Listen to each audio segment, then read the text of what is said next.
2912 fan circuit এর details কীভাবে connection করবেন সেটা ডিটেলস আমি দেখাই দিয়েছি।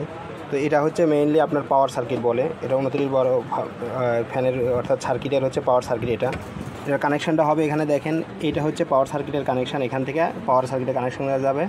আর এটা হচ্ছে আপনার যে ব্যাটারি 6 ভোল্টের কানেকশন, অর্থাৎ 6 ভোল্ট ব্যাটারির যে কানেকশনটা এখান থেকে এটার মাধ্যমে দিতে হবে। এটা পজিটিভ নেগেটিভ আলাদা করা আছে। আর এইটা যাবে হচ্ছে আপনার মোটর বা ফ্যানের, ঠিক আছে। এখানে সুন্দর করে দেখেন পুরো সেট আপ কানেকশান দেওয়া আছে, আমি সুন্দর করে দেখাই দিতেছি।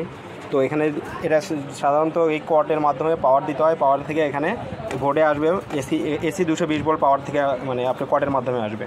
এসি 220 ভোল্ট থেকে কনভার্ট করে এখানে যে পুরো 6 ভোল্টের এটা কনভার্ট করে এখানে আবার ব্যাটারি কানেকশনের মাধ্যমে আপনার ব্যাটারিতে চার্জ হবে, সেই চার্জ থেকে আবার আপনার ফ্যানটা চলবে। এগুলো এইভাবে কানেকশন হবে। তো ডিটেলস আমি আপনাদের চেক করে দেখাই দিয়েছি। তো পাওয়ার দে ও সমস্যা নেই, পাওয়ার দে, লাইট কিন্তু আলো জ্বলবে। এই দেখেন, এটা পাওয়ার দেওয়ার পর এখানে আলো জ্বলতেছে। এখন আমি ফ্যান দিয়ে ঘুরে দেখাই দিব। এখানে সাধারণত বড় ফ্যান থাকে, জাস্ট নর্মালি ফ্যানটা আমি দেখাই দিতেছি। এখানে এটা লাইটের সুইচ সব কিছু আলাদা করা আছে। এটা এই দেখেন ফ্যান ঘুরতেছে, এটা হচ্ছে হাইলো। এই মাঝখানের সুইচটা হচ্ছে হাইলো, ঠিক আছে।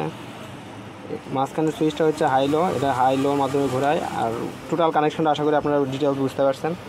তো মেইনলি প্রথমে আপনার এটা হচ্ছে পাওয়ার সার্কিট বলে এটাকে কেবলের মাধ্যমে 220 ভোল্ট কানেকশন দিবেন। কানেকশন দেওয়ার পর এখানে থেকে আপনার পাওয়ার সার্কিট থেকে 2912-তে সার্কিটে কানেকশন দিতে হবে। কানেকশন দিয়ে এখানে আপনার ব্যাটারি 6 ভোল্টের একটা ব্যাটারি কানেকশন করতে পারবেন এখানে, ঠিক আছে। এখানে দেখেন অনেক সময় তার থাকবে না, আমাদের সার্কিটে অনেক সময় তার থাকবে না, অনেক সময় তার অ্যাড করা থাকবে। ডিপেন্ড করে এক এক সময় এক এক লটের মাল আসে, এই জন্য এক এক সময় তার থাকবে, এক এক সময় তার থাকবে না। তো এটাতে তার অ্যাড করা আছে, অনেক সময় দেখবেন তার থাকবে না, এই পোর্ট কিছু থাকবে না, ওটা আপনাদের ম্যানেজ করে নিতে হবে। তো এখানে এটা হচ্ছে মেইনলি হচ্ছে ফ্যান সার্কিট, অর্থাৎ ফ্যান থেকে কানেকশন হবে, ফ্যানের কানেকশন হবে বা মোটরের কানেকশন হবে। আর এটা হচ্ছে আপনার ব্যাটারি কানেকশন, আর এইটা হচ্ছে আপনার পাওয়ারের কানেকশন। ডিটেলস বলে দিলাম, আশা করি বুঝতে পারছেন। ধন্যবাদ।